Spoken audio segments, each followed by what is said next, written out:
ये हैं भूतों के स्टैचूज, बड़ा सारा चैरियट, घरों के अंदर पेंटिंग्स, ट्राइबल डांस और ट्राइबल्स के साथ एक अच्छी सी फोटोग्राफ।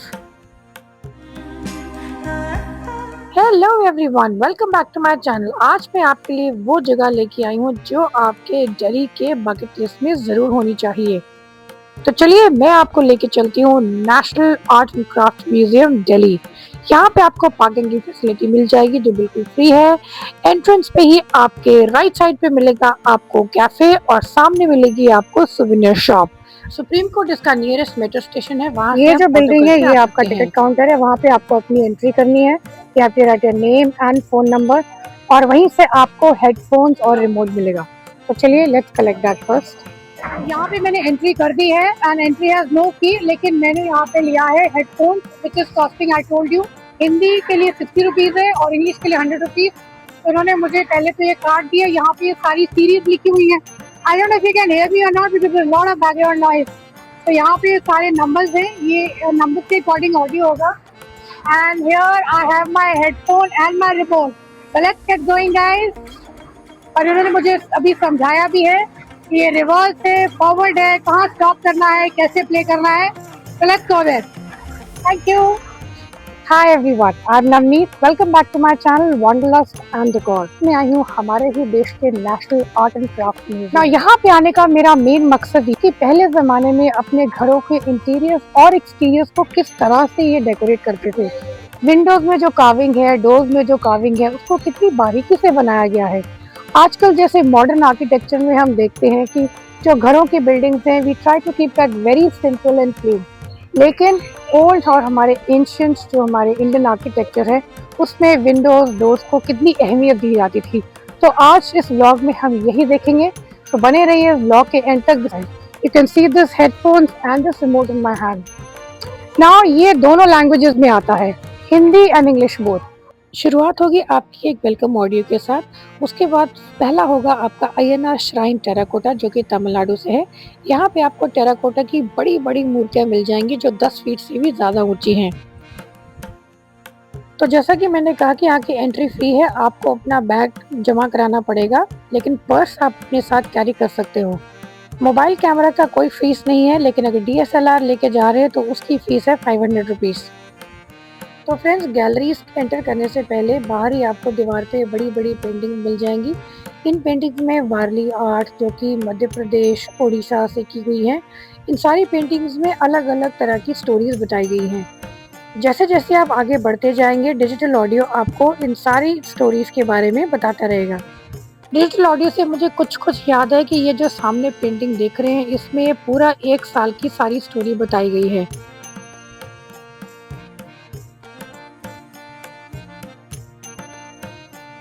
राइट साइड पे आपको नंबर 4 दिख रहा है। ये डोर एंटर करते ही डिजिटल ऑडियो ने मुझे इसकी हिस्ट्री के बारे में बताया कि इन दरवाज़ों पे ये कार्विंग किसकी है, क्या ये स्टोरी बताती है।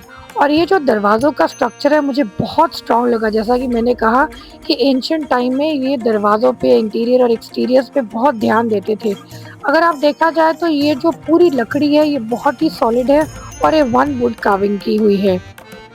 तो गाइस, इस डोर से हमारी एंट्री होती है इस आर्ट गैलरी की। आर्ट गैलरी के अंदर आपको अलग अलग सेक्शंस मिल जाएंगे, जैसे टेक्सटाइल हो गया, आर्ट एंड क्राफ्ट हो गया।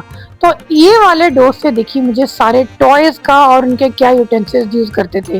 लेकिन अंदर जाने से पहले मैंने एडमायर किया एक बहुत ही खूबसूरत डोर को, जिसमें बहुत ही सुंदर और बारीकी से कार्विंग्स की हुई थी।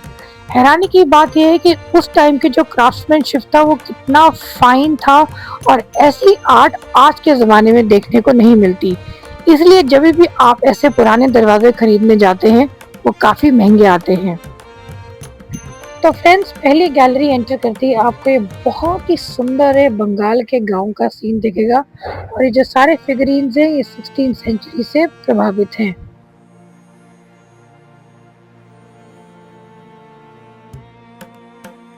थोड़ा और आगे जाने पे आपको देखेंगे किन्नर डॉल्स, जो कि बहुत ही फेमस है, पहले टॉयज हुआ करते थे। और साथ ही में आपको देखेंगे कथकली के अलग अलग ये जो फिगर्स हैं ये लकड़ी के बने हुए हैं। तो ऐसे ही आपको काफ़ी सारी विचित्र चीज़ें देखने को मिल जाएंगी और वो भी बिल्कुल फ्री ऑफ कॉस्ट। सामने आप देख सकते हैं सारे लकड़ी के मास्क बनाए हुए हैं, बहुत ही अलग अलग हैं और ये काफ़ी कलरफुल भी हैं। और आपको दिखेगा ये बड़ा सारा लकड़ी का स्टैचू जो कि यशोदा मैया का है और इन्होंने गोद में कृष्ण जी को पकड़ा हुआ है। इसकी सारी कहानी आपको हिंदी के डिजिटल ऑडियो में और इंग्लिश के डिजिटल ऑडियो में मिल जाएगी। यहाँ पे आपको अलग अलग तरह की पेंटिंग्स कपड़े पे की हुई, पेपर्स पे की हुई और उनके पुराने ज़माने के धातु ये सब देखने को मिलेगा। साथ ही में सामने राजस्थान की कठपुतलियाँ देख सकते हैं। डिजिटल ऑडियो में आपको इसकी सारी इन्फॉर्मेशन मिलेगी।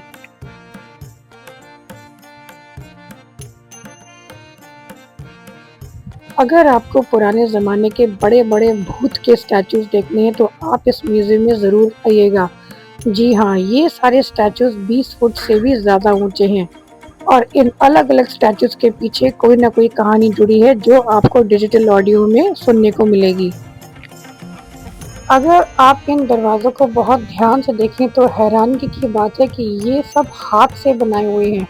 आजकल की तरह मशीनों से बनाना बहुत आसान है और मुझे यकीन है कि एक दरवाजे को बनाने में काफ़ी समय लगता होगा। जैसे-जैसे आप आगे बढ़ेंगे आपको म्यूज़ियम के बीच में छोटे-छोटे कोर्टयार्ड दिखेंगे।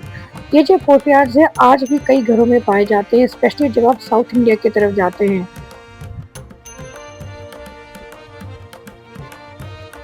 कोर्टयार्ड के आगे जब कॉरिडोर्स में आप चलेंगे आपको आस-पास दोनों तरफ बड़ी-बड़ी पेंटिंग्स दिखाई देंगी और ये पेंटिंग बिल्कुल ओरिजिनल है, बहुत ही सुंदर और बारीकी से बनाई गई हैं। थोड़ा और आगे जाके मुझे ये बड़ा सारा चैरियट दिखा और एक खुला कोर्टयार्ड।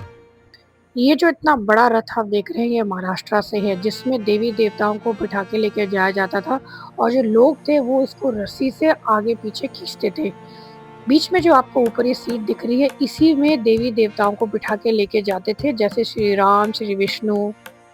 इस रथ की ऊंचाई 26 फीट की है और इसको राम रथ के नाम से जाना जाता है। तो फ्रेंड्स आप इमेजिन कर सकते हो कि इसका साइज कितना बड़ा होगा। इसके जो पहियों का साइज है वो मुझसे भी काफ़ी ऊंचा था। सो फ्रेंड्स ये जो सारे इतने बड़े-बड़े स्ट्रक्चर्स हैं, स्कल्पचर्स हैं, इनकी रेगुलर मेंटेनेंस की जाती है। इसलिए मंडे को ये म्यूज़ियम बंद रहता है। सैटरडे संडे को यहाँ पे खूब भीड़ होती है। टूरिस्ट बाहर से भी आते हैं, इंडियन, इंटरनेशनल दोनों से टूरिस्ट आते हैं। और यहाँ पे वो स्टूडेंट्स भी आते हैं जो हिस्ट्री और कल्चर की रिसर्च कर रहे होते हैं। और जिन लोगों को art, culture, history, ancient traditions में इंटरेस्ट है, उनके लिए ये जगह बहुत सही है। कम से कम आपको ये म्यूज़ियम देखते-देखते 2 घंटे तो लग ही जाएँगे, तो इसलिए प्लीज़ कंफर्टेबल शूज़ पहन के जाएँ। तो फ्रेंड्स आपको मैं एक और रिमाइंडर दे दूँ कि म्यूज़ियम के अंदर शूट करना अलाउड नहीं है। कहीं बहुत कम जगह हैं जहाँ पे आप शूट कर सकते हैं। एनीवेज़ मैं म्यूज़ियम के पीछे की तरफ आई तो मुझे बहुत ही खूबसूरत सा चिड़ियों का चबूतरा दिखाई दिया और इसको देख के ये पता लगता है कि चिड़ियों को दाना डालने की परंपरा आज से नहीं बहुत सालों से चलती आ रही है, चाहे वो वास्तु के अकॉर्डिंग हो या ग्रहों के अकॉर्डिंग। इसी बिल्डिंग के अंदर मैंने देखा एक पुरानी हवेली का एक सैंपल, जैसे कि उनके लिविंग रूम की थोड़ी-सी झलक दिखाई दी कि उनके सोफ़ा कैसे थे, बिल्कुल वुडन था। उनके विंडोज़ में लकड़ी के शेल्फ़ लगाए गए हैं, शेल्फ़ में वॉल प्लेट्स रखी हुई हैं। पीछे पूरा का पूरा दीवार पे वुडन वर्क है। तो पहले ये माना जाता था कि जितना स्ट्रॉन्ग वुडन वर्क होगा, उतना ही उस फैमिली की एफ्लुएंसी दिखाई देगी, मतलब उतनी ही उस परिवार की अमीरी दिखाई देगी। ये एक बहुत बड़ी बात थी ख़ासकर कि महिलाओं के लिए। जितना उनके घर में ज़्यादा कार्विंग उतनी ही उनके घर की अमीरी। उदाहरण के लिए आप ये चबूतरा ही देख सकते हैं, इसमें एक पूरा नेट का पूरा फेंसिंग है, ऊपर भी है, नीचे भी है और बहुत ही स्ट्रॉन्ग और स्टडी इसके पिलर्स लगाए गए हैं। अगर आप एक बहुत ही स्ट्रॉन्ग इन्फ्लुएंसर हैं इंस्टाग्राम पे या आप किसी फैशन इंडस्ट्री से हैं, अगर आप कोई साड़ी या ट्रेडिशनल वियर को आप रिप्रेजेंट कर रहे हैं, तो गाइस ये जगह बहुत अच्छी है क्योंकि यहाँ पे आपको बहुत सारे इंस्टाग्राम बैकग्राउंड पिक्चर्स मिल जाएंगे। अगर आप यहाँ पे वीकडेज़ पे आएँगे तो आपको भीड़ बहुत कम दिखाई देगी और यहाँ पे आपको लाइव आर्टिसंस भी दिखेंगे। कोई किसी मटके पे पेंट करता हुआ या यहाँ पे कोई मिट्टी के बर्तन बनाता हुआ। तो अगर आप चाहें आप भी थोड़ा-सा मिट्टी के बर्तन बनाने का थोड़ा-सा ट्राई कर सकते हैं। मुझे एक आर्टिसन दिखे जो इस स्पॉट पे पेंट कर रहे थे और ये इस पे बना रहे थे मध्य प्रदेश की कोई कला। यहाँ तक आ गए हैं तो इसका मतलब आपने मेरा पूरा व्लॉग देखा है। Guys thank you so much for watching till the end. ये जो माइक है डिजिटल ऑडियो है, this is very helpful. Please इसको लेना ना भूलें।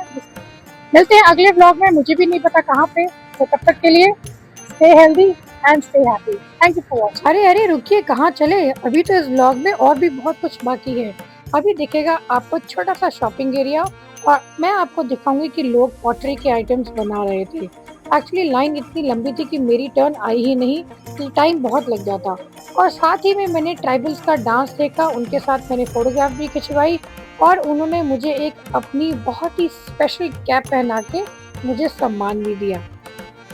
म्यूजियम के पीछे की तरफ आपको मिलेगा एक छोटा सा शॉपिंग आर्केड, जहाँ पे हर स्टेट की अलग अलग छोटी छोटी दुकानें होंगी, जहाँ से आप अपने घर के लिए सामान ले सकते हैं, कपड़े ले सकते हैं, एज पर योर टेस्ट।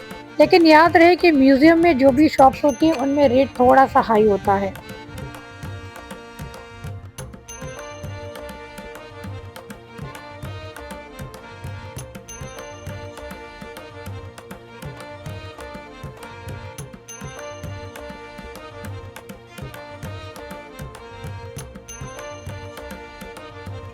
तो ये है आपका छोटा सा शॉपिंग एरिया।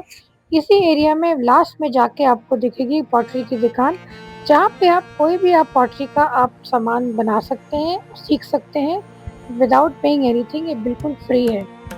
अब आता है मेरे विजिट का बेस्ट पार्ट, जहाँ पे मैंने ट्राइबल ग्रुप को बैठे हुए देखा, तो मैंने इनसे थोड़ी सी वार्तालाप की। तब तक मेरा माइक की बैटरी जा चुकी थी, बट फिर भी मैं आपको बताऊंगी कि मैंने इनसे क्या बातें की। इनसे मैंने पूछा कहाँ से आए हैं, कहाँ रहते हैं। तो ये है छत्तीसगढ़ का ट्राइबल का कोई ग्रुप, डांस ग्रुप है, और इनके रहने खाने पीने की व्यवस्था म्यूजियम में ही की गई है। फिर उसके बाद मैंने इनसे रिक्वेस्ट किया कि अगर ये हमें थोड़ी सी डांस परफॉर्मेंस दिखाएंगे, और ये झट से राजी हो गए। और guys as a token of appreciation please do present them with some money, क्योंकि इतनी धूप में बैठना और इतने भारी भरकम कपड़ों में, गहनों में बैठ के सबके लिए डांस परफॉर्मेंस करना कोई आसान बात नहीं है। तो चलिए अब देखते हैं हम इनका डांस।